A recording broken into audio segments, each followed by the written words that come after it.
What's up, everybody? This is Kenny Unfiltered. Oh my God, it feels so good to say that finally. Man, it's taken a long time to get here. A lot of preparation, a lot of thinking, a lot of things to get to this point. I'm so glad that you're here on my podcast that I will be doing on a regular basis now. And don't get it twisted, though. Do not get it twisted. I am still doing the Unfiltered Idiots podcast with my buddy Wes, aka Metro. Shout out to Metro. But sometimes you want to do some things on your own, and sometimes you got some things to get off your chest, and that's what I'm going to do. And I really appreciate all of your support. And while I'm talking about that, I encourage you right now, as you're watching this or listening to this, to like and subscribe to all of my social media platforms. Everything is up from Twitter, Facebook, Instagram. Don't have a TikTok yet, but I'm not really a TikToker. But maybe, I know down the road, my son's pretty good at it, so maybe he can teach me some things. So I really encourage you guys to get on there and subscribe and like and all that stuff, whatever these kids are saying these days. So I'm here. I've got the setup going, and I really want to dive right into it. Let's really dive right into it, okay? I want to talk about the Denver Broncos. My favorite team ever, right? My favorite team ever growing up. And, obviously my children are diehard Bronco fans. And we are, a little concerned, right? We're a little concerned in the direction that the franchise is going in. The pending sale, who will buy the team? Is Peyton Manning involved in that? Is John Elway going to be involved in it? And of course, are we going to get Jeff Bezos involved in it? Now, I think that may be just like me spouting out fake news. I don't know if Jeff Bezos is really involved, but I don't really feel like that would hurt. I don't think it would really hurt the process here. Ton of money. He has the money. And I think that with the correct leadership in place, he could take it to the next level. Now, as many of you know that are Bronco fans, and I'm sorry if you're not, and I'm boring you with these things, but I'm a Colorado native, and those are the things that I will be talking about. But the Denver Broncos went through an extensive head coach search this week and the past week. And I want to kind of throw out some names of the people that they did interview, and let me know what you think in the comments on their selections and maybe someone you thought should have been part of the interview process, things like that. So number one, we had Lions defensive coordinator Aaron Glenn. Don't know who he is. Okay. Packers offensive coordinator Nathan Hackett. As we all know, as we are all fully aware here in Colorado, the possibility of Aaron Rodgers coming here, maybe being in front of the Broncos executive team to interview for a offensive coordinator position. I don't know, maybe we'll see. And the Cowgirls. We interviewed two cowgirl. Oh, sorry. I'm really sorry. We interviewed two Cowboy coaches, offensive coordinator Kelly Moore and defensive coordinator Dan Quinn. So let me just talk about those two for a minute. Now, they didn't have the best showing in their playoff games, right? But are we really to, judge people based off of one performance? I don't know. But let's talk about Mr. Dan Quinn. And if anyone knows anything about the NFL, we all remember the infamous Super Bowl where they were down, or they were up, by 30-something points, and the GOAT, Tom Brady, did his thing. So I really don't know. I mean, we have a solid defense. We have a solid offense. My mind particularly points to going to an offensive coach. I don't know. I think that we've tried the defensive coaching with Vance Joseph and Vic Fangio, the last two coaching. Let's switch it up. Let's bring in an offensive coach. But who am I, right? Who the heck am I? And then we got Patriots linebacker coach Jared Mayo. Jared Mayo, don't know who that is either. Sounds like he's been having a great year. Number 6, Eagles defensive coordinator Jonathan Gannon. Bengals offensive coach Brian Callahan.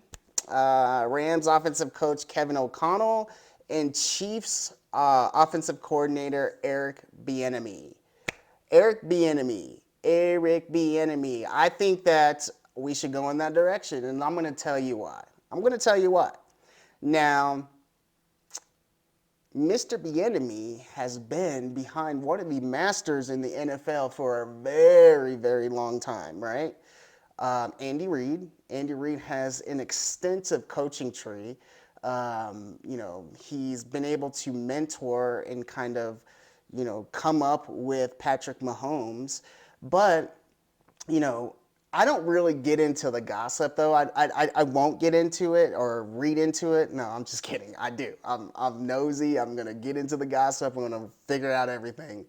But from what I heard, Eric had kind of a checkered background, and I didn't really read into it, and I can talk about this later on once I do some more research on it. But I think that every time I go to the comments, someone is always bringing that up.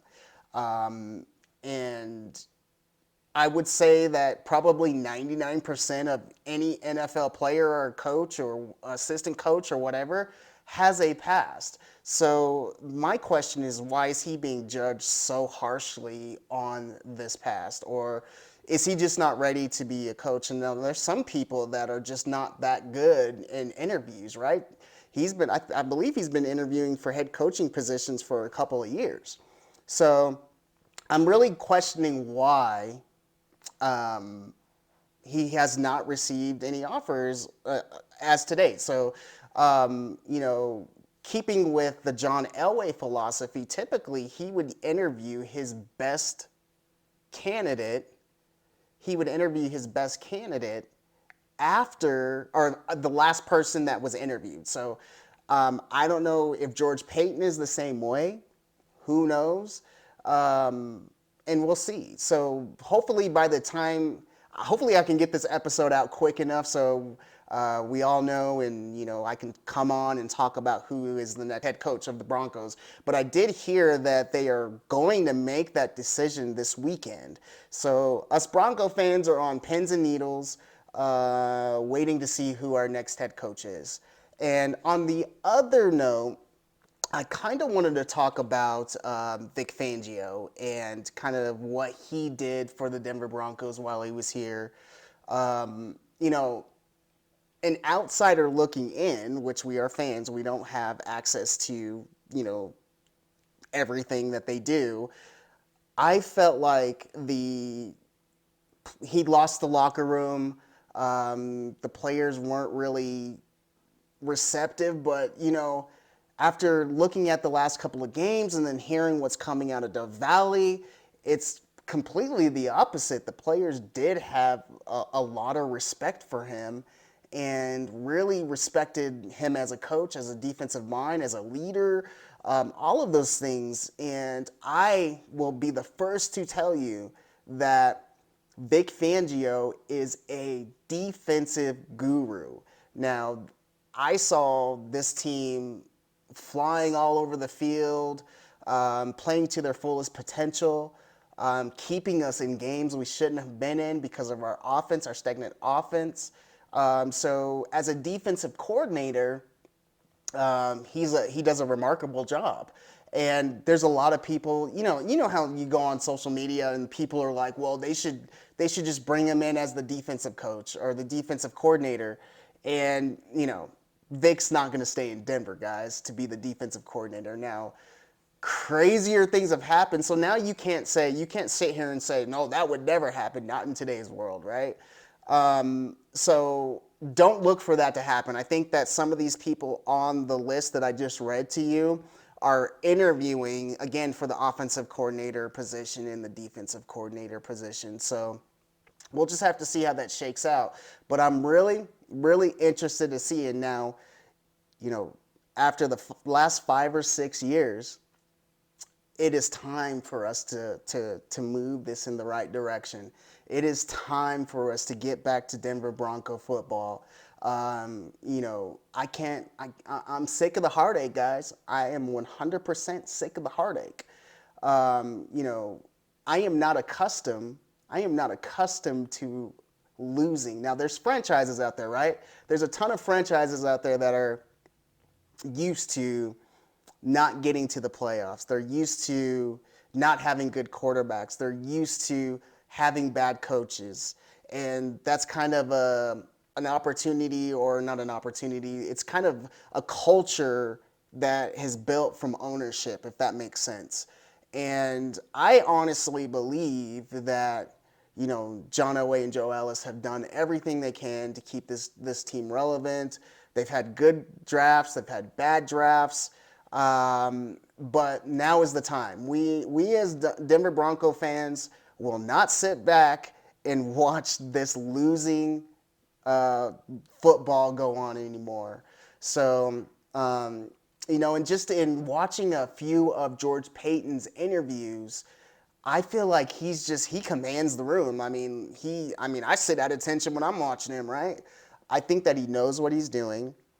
I think that he's thoughtful in what he's doing. And, in George we trust until we can't, right? So this will be his second season as the Broncos GM. And we'll see how he does with his coaching pick, and we'll see whether or not he can land a major quarterback. Now, all of these rumblings here and there from ESPN to whatever, they're saying that the Broncos are gearing to make a massive trade for Aaron Rodgers or Russell Wilson. Now, that's what they said last year, right? That's what they said during the draft. So I'm really interested to see what goes on and what coaches they bring in. On the other side, I feel really bad. I feel really bad for Drew Lock. After looking and seeing Drew Lock, it seems like his spirit was broken. What has he been here? 3 or 4 years? 3 or 4 years. It seems like his spirit was broken. And I hope that wherever he goes, because I don't think that he'll be here next year, I hope that he gets that swagger back.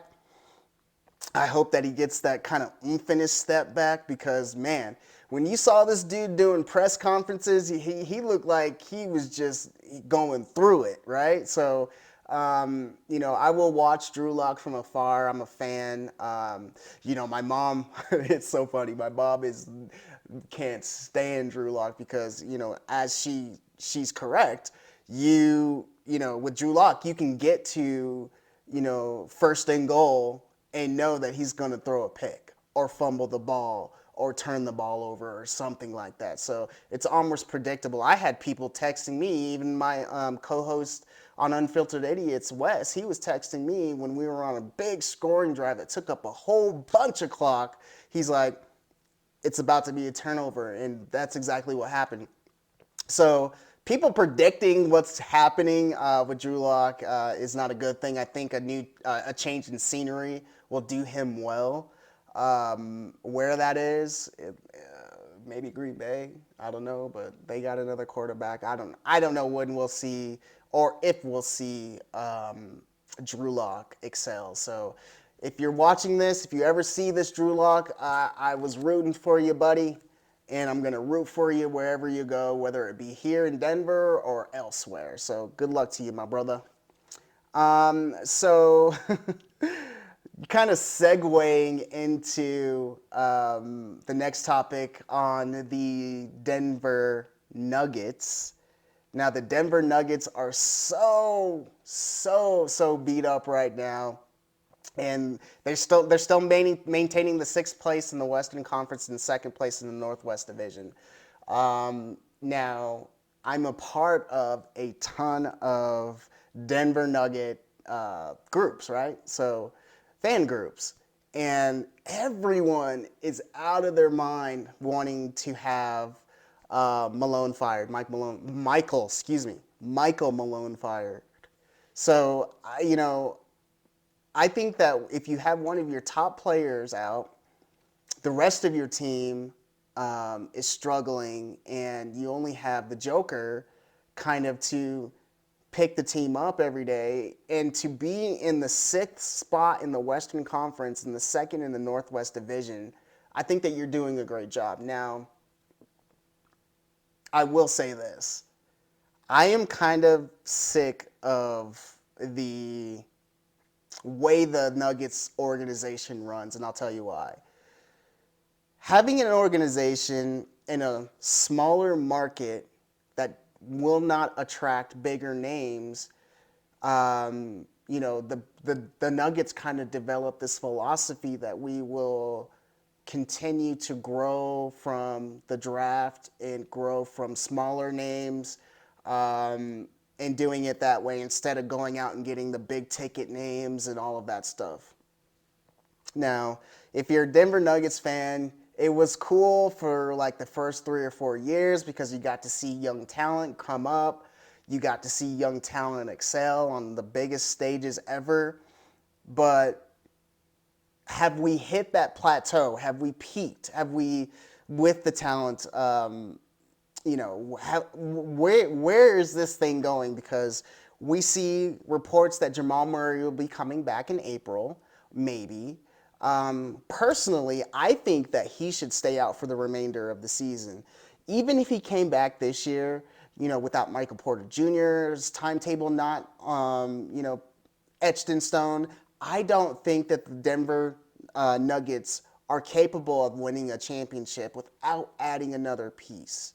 Now, they did just sign Cousins to a 10-day contract. All of the Denver Nuggets fans were kicking and screaming and loving that decision, like he's going to come in and average 45 points, 10 boards a game, and 13 assists a game. It's just not going to happen.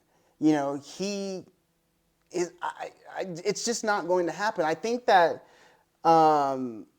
a lot of the fans in Denver, they have a false sense of who Cousins was. Now, I feel like I want him to succeed, right? I have no issues with that, but for him to come in and average all of those points or assists and rebounds like I was just saying, I just don't see it happening. Or they would have signed, people would be knocking down his door to sign him, and now we're signing him to 10-day contracts.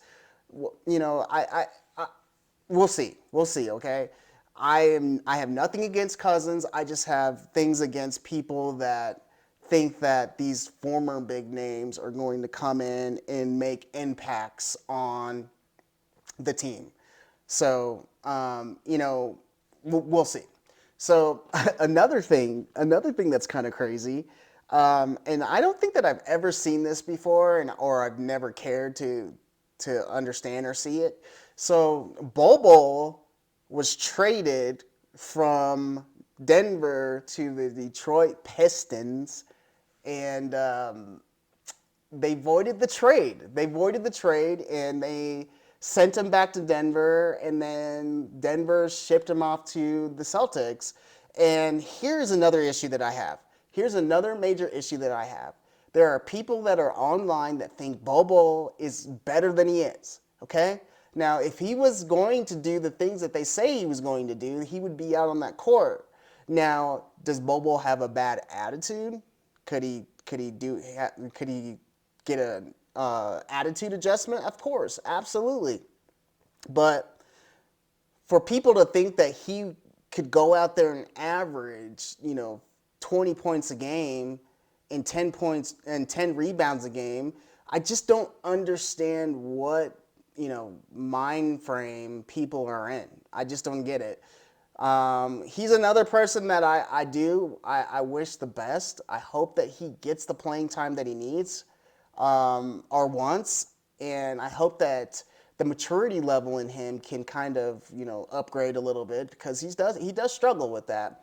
And I think that the older that you get, especially when you're a professional athlete, you'll understand that sometimes you need to stay away from the social media and stop sending out those subliminal messages and stop doing this and stop doing that. And as he grows and as he matures, he'll understand that. But right now, I think that was the right move to make, and I wish him nothing but the best. I honestly do.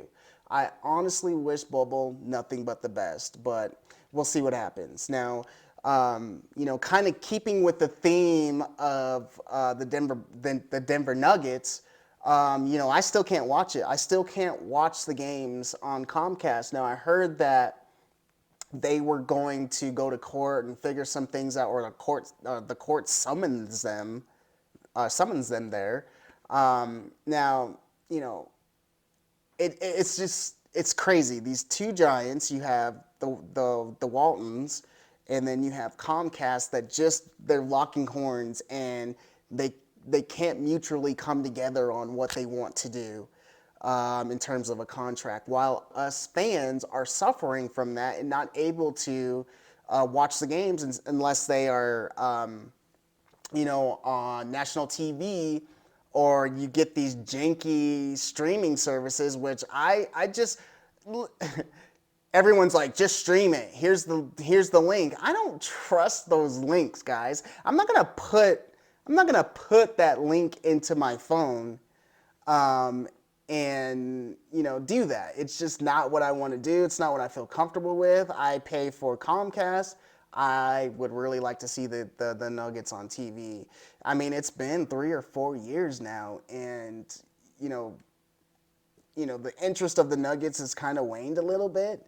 And when they come back, I hope that changes, and we'll just see what happens. But it sounds like everybody's locking horns, just like the Bolin family, and a lot of things are going on sports wise in Colorado, except for the Rockies.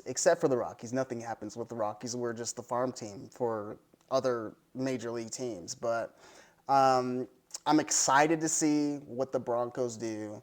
I'm excited to see what the Nuggets do once Jamal comes back. And I don't know if you guys saw the clip of Stephen A. the other day, or read the clip of Stephen A. the other day. So he said that he would take Joel Embiid over Joker. And I don't really understand the process or the thought process on that. Joker has better averages in shooting, rebounds, all of that other stuff. So I would take Joker any day. If you have the opportunity to actually watch Joker play, not only on TV but in person, your mind will be blown, because you're like, how is this guy, this just goofy, awkward guy, just smoking these teams? And he does it with such ease. And again, once you couple that with his passing ability, it's amazing. So no, I would not take Joel over Joker. And that's it. That's facts. Now, the Nuggets do need to get him help. They need to get him help, whether that be a larger name player, or whether that be, I don't know. Yes, a larger name player. I'm sick of the farm system. I'm sick of the development. I'm sick of this. We need to get over the hump, figure it out, and go from there. And in the back of my mind, I feel like Joker is a Dirk, right? So he's not ever going to leave Denver. I hope. God, I hope. I don't think he's ever going to leave, but there becomes a time where you put so many miles on your star player that he's going. I just don't know. I don't know how long he's going to be able to keep this pace up. Now, Dirk did get a championship, so maybe that's on forward thinking for us. I'm trying to stay optimistic. I really, really am trying to stay optimistic, but we'll see. But yeah, it's just it's a crazy, crazy time in Denver sports, and I'm excited to see what happens. And I'm excited for this podcast, guys. I'm not only going to just be talking about sports, okay? So we're gonna get a little deep into some things, talking about, politics, the nasty politics word. We're going to be talking about what's going on in the United States and kind of the division that we're having right now. We're going to be talking about COVID. We're going to be talking about holding our president accountable, and talking about our children. Like, I have two wonderful babies, right? And it scares me and it pains me to have them grow up kind of in a world in which I don't recognize, right? I don't recognize this because I will say that I had a great childhood. I was able to do everything, stay at friends' houses, not worry about all this other stuff that may have been going on. I just wasn't aware of it. But our kids are seeing these things and our kids are aware. So I think that with the podcast, we kind of take some left and right turns. So, today it may be sports, tomorrow it may be COVID. I don't know. But anyways, if you guys are liking what you see, comment below. Like and subscribe, all that fun jazz. You can also email me at kenny.newell@gmail.com, and you can find all of my social media platforms under Unfiltered Kenny. This was fun, guys. I knew that it was going to take a minute for me to get to this. I'm excited to continue doing it. Your feedback is welcome and warranted. Now, we may not always agree, guys. We may not always agree, but what we will do and what I will commit to do is keeping it professional, keeping it civil. Try to understand somebody else's point when I know the facts behind it. I think that it's great to create a dialogue with people with differences of opinions. So that's very important to me. So please like, subscribe, hit the follow button. I love you guys so much, and I look forward to doing many, many more shows, many more podcasts for you. Oh, and don't forget to go to Spotify, Anchor, Google Podcast, Apple Podcast, and like whatever you do on those things, subscribe. And I had a great time with you guys today. Thank you so much. And we'll see you on episode 2. See ya.